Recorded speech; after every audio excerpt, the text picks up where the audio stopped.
Bạn đã bao giờ vô tình chạm tay vào một chiếc bóng đèn tròn ngày xưa lúc nó đang bật sáng hay chưa? Rất nhiều người trong chúng ta hồi bé đã từng bị bỏng rát cả những ngón tay chỉ vì hành động tò mò này. Chiếc bóng đèn nóng rực lên như một hòn than mới gắp từ trong bếp lò ra vậy. Và đã bao giờ bạn tự hỏi, tại sao một thiết bị sinh ra chỉ để lấy ánh sáng mà nó lại tỏa ra lượng nhiệt nóng đến mức có thể luộc chín cả một quả trứng gà như thế? Sự nóng bỏng đó không phải là một lỗi kỹ thuật ngẫu nhiên, nó chính là bản chất cốt lõi của chiếc bóng đèn. Và sự thật giật mình là chính cái sức nóng khủng khiếp ấy lại là bản án tử hình khép lại kỷ nguyên thống trị rực rỡ kéo dài hơn một thế kỷ của phát minh vĩ đại nhất lịch sử loài người. Vì sao bóng đèn sợi đốt gần như là biến mất? Gần như thôi, bởi vì rất nhiều người vẫn còn dùng nó cho những mục đích khác. Hãy tưởng tượng bạn đi vào một nhà hàng gọi một bát phở đặc biệt giá 100.000. Nhưng khi nhân viên mang bát phở ra, họ chỉ cho bạn ăn đúng một thìa nước dùng, sau đó thẳng tay đổ toẹt toàn bộ bát phở thịt thà thơm phức vào thùng rác. Chắc chắn bạn sẽ gào lên vì xót của và cho rằng nhà hàng này bị điên. Thế nhưng bạn có biết rằng trong suốt hơn 100 năm qua, cả nhân loại đã tiêu dùng điện năng theo một cách điên rồ y hệt bát phở kia hay không? Đó chính là sự thật về hiệu suất của bóng đèn sợi đốt. Một chiếc bóng đèn sợi đốt tiêu chuẩn thực chất là một thiết bị cực kỳ lãng phí. Khi bạn cấp điện cho nó, chỉ có vỏn vẹn 10% năng lượng được chuyển hóa thành ánh sáng để bạn nhìn thấy đường. 90% lượng điện năng quý giá còn lại đã bị biến mất hoàn toàn thành nhiệt năng vô ích và tỏa ra môi trường xung quanh. Để hiểu rõ sự lãng phí này, chúng ta cần mổ xẻ nguyên lý hoạt động của nó một chút. Rất đơn giản thôi, bên trong cái vỏ thủy tinh tròn tròn đó là một sợi dây kim loại cực kỳ mỏng manh có tên là Wolfram. Khi dòng điện chạy qua sợi dây này, nó giống như việc bạn cố gắng đẩy một đám đông chen lấn qua một con ngõ vô cùng chật hẹp. Dòng điện bị cản trở rất mạnh, lực cản đó tạo ra ma sát và sinh ra nhiệt lượng khổng lồ. Sợi dây Wolfram bị nung nóng lên hơn 2.500 độ C. Nó nóng đến mức tự mình phát sáng rực rỡ lên trong đêm tối. Nói một cách chính xác nhất về mặt khoa học, bóng đèn sợi đốt thực chất là một chiếc máy sưởi ấm thu nhỏ và ánh sáng chỉ là một tác dụng phụ vô tình sinh ra khi chiếc máy sưởi đó vô tình hoạt động quá công suất mà thôi. Vào mùa đông giá rét, sức nóng này có thể mang lại chút hơi ấm, hoặc là như ở nhiều trang trại người ta dùng để sưởi ấm cho gà hoặc là những con vật khác. Nhưng vào những ngày mùa hè nóng đổ lửa ở những xứ nhiệt đới, hàng triệu chiếc bóng đèn sợi đốt cùng bật lên sẽ biến các căn phòng thành những cái lò sấy khổng lồ. Và rồi chúng ta lại phải tốn thêm một đống tiền điện nữa để bật máy lạnh, quạt máy chỉ để thổi bay cái sức nóng vô duyên do chính bóng đèn tạo ra. Đó là một vòng lặp lãng phí tiền bạc khủng khiếp. Nhưng câu chuyện tiêu tốn điện năng vẫn chưa phải là điều tồi tệ nhất. Có một bí mật đen tối trong ngành công nghiệp chiếu sáng mà mãi sau này người ta mới khui ra được. Bạn có bao giờ bực mình vì bóng đèn nhà mình dùng được vài tháng đã đứt bóng đen thui, phải chạy ra cửa hàng tạp hóa mua cái mới hay không? Bạn nghĩ đó là mình xui xẻo mua phải hàng dởm, nhưng không hề. Đó là một sự sắp đặt có chủ đích từ cả một thế kỷ trước. Quay ngược thời gian về những năm 1920, khi đó bóng đèn sợi đốt được làm ra với chất lượng tốt đến mức chúng có thể phát sáng liên tục tới 2.500 giờ đồng hồ mới hỏng. Thậm chí có những bóng đèn làm quá tốt, sáng mãi từ năm này qua năm khác không chịu tắt. Điều này nghe thì tuyệt vời cho người tiêu dùng, nhưng nó lại là một cơn ác mộng kinh hoàng cho các ông chủ nhà máy sản xuất bóng đèn. Nếu bóng đèn không chịu hỏng thì họ biết bán sản phẩm mới cho ai, doanh thu của họ sẽ tụt dốc không phanh. Thế là vào năm 1924, những ông trùm lớn nhất trong ngành công nghiệp chiếu sáng toàn cầu đã bí mật họp tại Thụy Sĩ. Họ tạo ra một liên minh ngầm mang tên là Fierbus. Nhiệm vụ duy nhất của liên minh này là ép tất cả các nhà máy phải thay đổi công thức chế tạo, làm giảm chất lượng của sợi dây Wolfram xuống. Họ đặt ra một đạo luật ngầm vô cùng tàn nhẫn. Không một bóng đèn nào trên thế giới được phép có tuổi thọ vượt quá 1.000 giờ đồng hồ.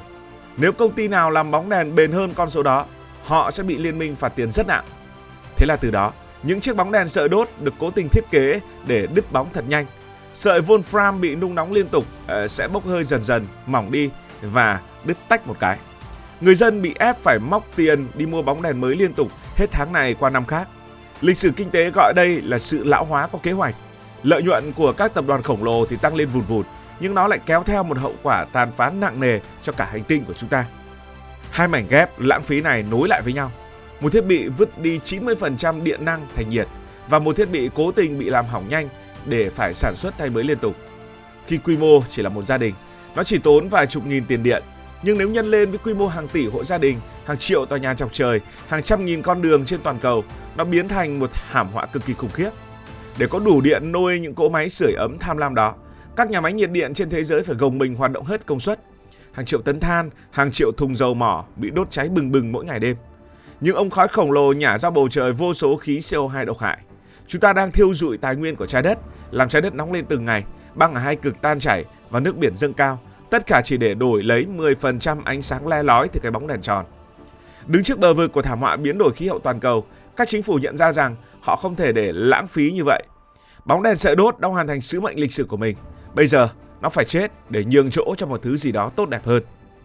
Nhưng để khai tử một đế chế, bạn phải có trong tay một vũ khí thay thế xứng tầm. Vào đầu những năm 2000, thế giới rộ lên phong trào dùng bóng đèn huỳnh quang compact, hay còn gọi là bóng đèn chữ U. Bạn chắc vẫn nhớ những chiếc bóng đèn trắng bệch xoắn ốc đó đúng không? Đèn compact quả thực là tiết kiệm điện hơn bóng đèn sợi đốt rất nhiều, nhưng nó lại là một sản phẩm đầy lỗi và mang tính chắp vá. Ánh sáng của đèn compact rất nhợt nhạt, lạnh lẽo và hay bị nhấp nháy khiến mắt chúng ta nhanh mỏi. Tệ hại hơn nữa, bên trong mỗi chiếc ống thủy tinh của đèn compact lại chứa một lượng thủy ngân nhỏ. Thủy ngân là một kim loại rất nặng và cực kỳ độc hại, nên nếu bạn vô tình làm vỡ một chiếc đèn compact trong phòng kín, hơi thủy ngân bốc ra có thể làm tổn thương hệ thần kinh của con người. Việc xử lý rác thải từ hàng triệu chiếc đèn compact hỏng cũng làm các nhà môi trường học đau đầu không kém. Đèn compact rõ ràng không phải vị cứu tinh mà nhân loại đang tìm kiếm mỏi mắt. Và rồi phép màu thực sự đã xuất hiện. Kẻ hủy diệt vĩ đại mang tên đèn LED đã chính thức bước ra ánh sáng. LED là viết tắt của diode phát quang. Khác hoàn toàn với cách nung nóng dây sắt thô sơ của bóng đèn sợi đốt, dây kim loại thô sơ của bóng đèn sợi đốt, LED là một công nghệ mang tính vi mạch bán dẫn siêu cao cấp. Thay vì tạo ra nhiệt để ép ánh sáng, các nhà khoa học sử dụng những miếng vật liệu siêu nhỏ. Khi dòng điện được cấp vào, các electron bên trong vật liệu này sẽ nhảy múa, va chạm với nhau và giải phóng thẳng năng lượng dưới dạng các hạt ánh sáng. Quá trình này diễn ra êm, nguội và trực tiếp đến mức khó tin.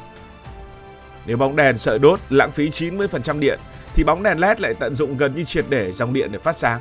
Nó sáng rực rỡ, nhưng khi bạn sờ tay vào, nó chỉ hơi ấm một chút, hoàn toàn không làm bạn bỏng tay. Một chiếc bóng đèn LED chỉ tiêu thụ khoảng 9W điện là đã cho độ sáng ngang ngửa, thậm chí sáng hơn một chiếc bóng đèn sợi đốt ngốn tới 60W điện. Sự chênh lệch là quá sức tưởng tượng.